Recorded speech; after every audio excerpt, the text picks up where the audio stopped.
Indiana in the Morning, presented by First Commonwealth Bank, WCCS FM 101.1 AM 1160 at 7:44. It's 16 minutes away from 8 o'clock. He's Bob Pollock from the Extension Service, and let's get some conversation going with Bob. Do you have a question about your lawns, gardens, trees, plants, whatever you're doing there with all of them? And we had some good pruning questions last week. And so 479-1160 is one telephone number you could call with a question for Bob. 349-WCCS is another. We have to solve garlic problems, once every 2 or 3 weeks, don't we? Yes, we do. That's okay, though. It is. That's okay. So give Bob a call right now as we go through what is typical March, really, isn't it? Yeah, it really is. Right now it's really cold. By the end of the month, we could have some really warm days.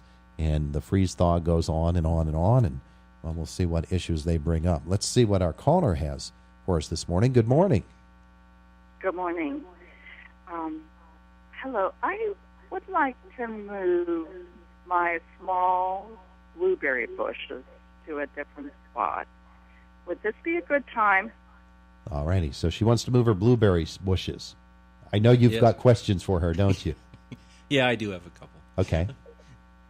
But this is the time, yeah, because we're in late winter, and all those plants that go dormant during the winter time, they're in a resting stage, and so this is the safest time to dig those up and move them. In a lot of cases, plants don't have their leaves on now, just as the blueberry plants would be in that case. So they're deciduous plants that lose their leaves.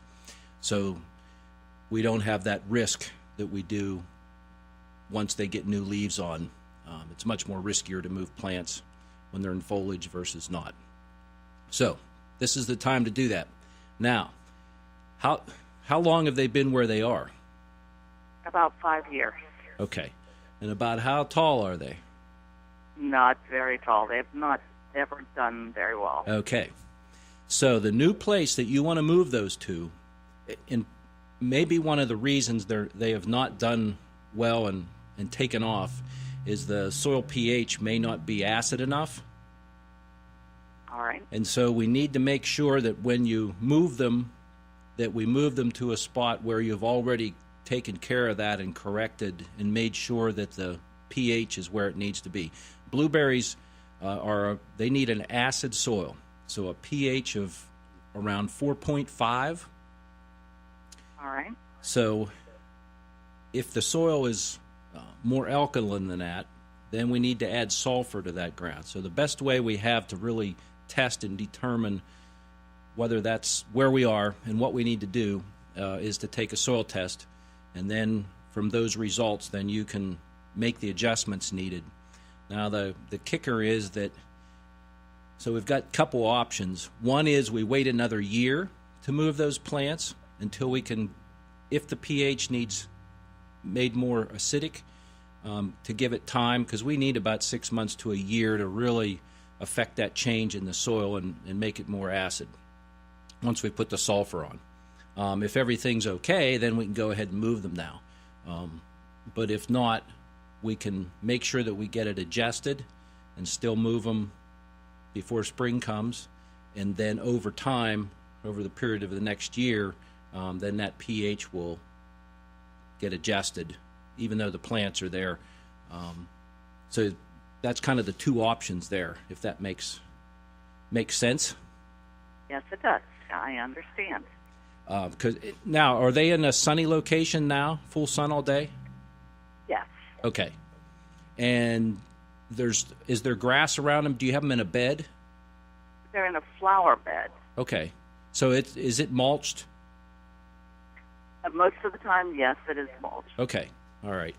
So I'm leaning more towards the pH issue, because if the other plants are doing well, then that's kind of a signal to me that the pH is, it might be 6 or 6.5 or even 7, which is great for a lot of those perennials and flower plants.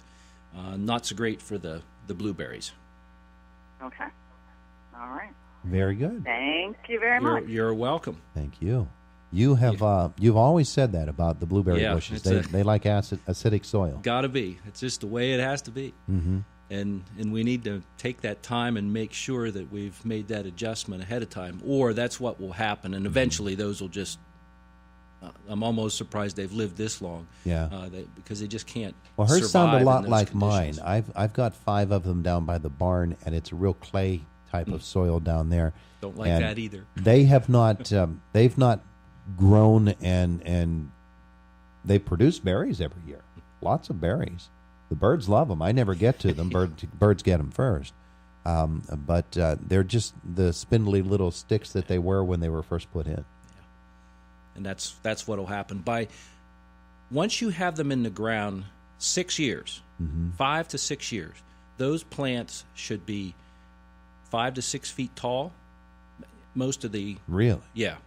They should be that tall. They should have between 10 to 15 canes or stems in there, because we want about 2 to 3 stems per each year of age.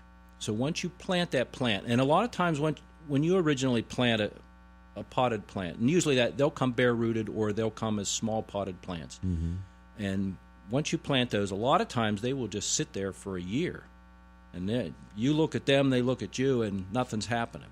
But then once that they kind of get acclimated, they start to grow some roots, and once they get established, then they'll start putting on top growth. Okay. And that's so there is a delay. I mean, the plus side of that is they are slow to start. However, they can live for 40, 50 years or more if you take care of them, and they're in the right spot. So they're very long-lived as opposed to some of our other fruit and vegetable crops. Okay. So, well, mine have been down there at least 10 years, and they look the same as when they first came as spindly little guys from the planter. Yep. So it's amazing they're still hanging on. They like it there. They like the horse traffic going by. They think it's really nice. They like that the birds pay so much attention to them. 479-1160, 349-WCCS if you have a question for Bob today. I'll bet if you did a check on the pH, though, we'd find that it needs adjusted. Well, and at this point, you can easily do that. And then now it's harder to make those adjustments. Of course, if the plants are small and they don't have a very large root system, like in your situation, or in the collars, if that was the only spot you had for those plants, you could lift those, now. Dig them like you were going to transplant them, move them out, put the right amount of sulfur on the soil and work that all in, and then put them back. Okay. All right. And that's all you're adding is sulfur, not some prepared product that is for that purpose? Nope, just sulfur. Take the salt shaker because down. That'll Table react. salt. Yeah. Road salt. That'll react with the soil and make it more acidic.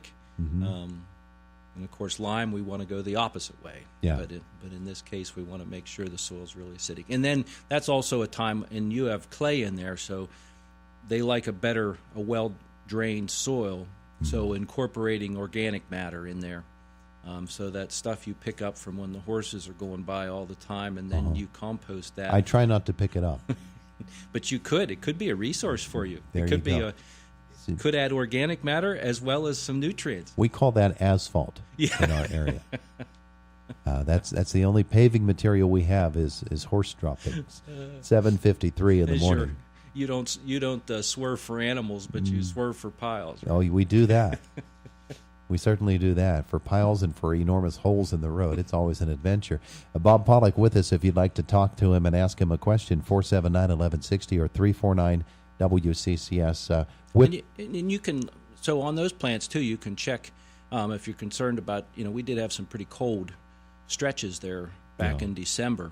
If you want to check buds, you can take some cuttings off, like blueberries, cut some stems off and bring them in and see how those buds open up to see if the flower and the leaf buds are still okay. Oh, yeah. Would you just stick them in some water? Yeah. Is that what you do? Yep. You can bring them in, stick them in water, and see what happens, just like you can do with forcing forsythia or lilacs. Doing a little spring flush of bloom there, you can do that with those plants. And of course, the pussy willows can do that with. We But know- you can check those, and then this is also the time to prune those plants too, Mm-hmm. if you have enough growth on them to prune. We note that the tulips have been peeking up through, and Yes, the daffodils and the crocuses, those spring flowers, and we try to go out and tell them, no, stay under. But they don't listen to us, so But they're usually okay. They're pretty hardy, yeah, and they have to they be. can peek up and they can handle it. Yeah, Just so, like garlic's the same way. It'll again, if you planted it last October, it should have come up a little bit, and then it would be there when the snow goes off. You'll see the little leaves there, and we're good to go. a couple of moments left. Let's ask you this question because I've noticed it in my yard and in some others as well. The mold traffic has been pretty steady all winter long, and you've got the tunnels that are heaving up all over your yard, and you certainly don't want to walk on them right now. But what are the solutions that we you look could. for? You could, yeah. Well, yeah. What are the solutions we look for possible damage there?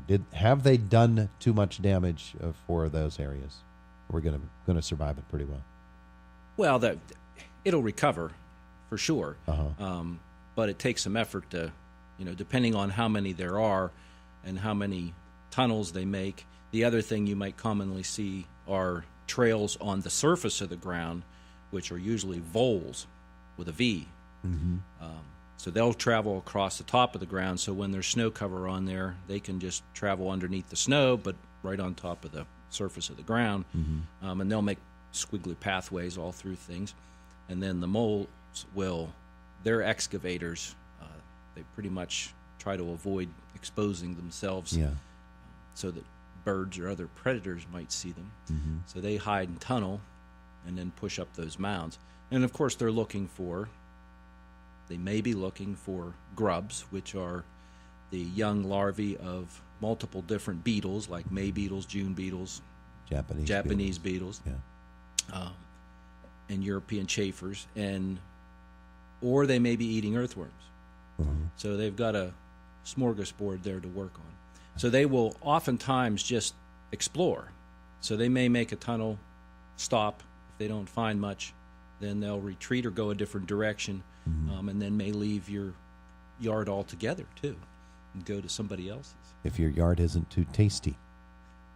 Yes. All right. So, one option is to just, here it is, and just go in and smooth that back out, and reseed a little bit and be done with it. And if it happens again, just do it again, fix Yeah. it.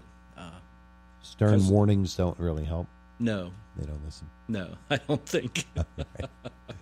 Okay. He's Then- Bob Pollock, Extension Service. What? Well, the only other two options are to do the harpoon type traps, Yeah. which takes some effort, and then there's also a bait that will work. That they're structured like earthworms, and then they have a bait, and when they feed on those, then they get a dose of the poison. But you selectively can put those, but it all has to be in active holes. The poison worm It's solution. not easy. There you go. He's Bob Pollock from the Extension Service. It is Indiana in the Morning. Presented by First Commonwealth Bank, WCCS FM 101.1, AM 1160. A few weeks ago, Christian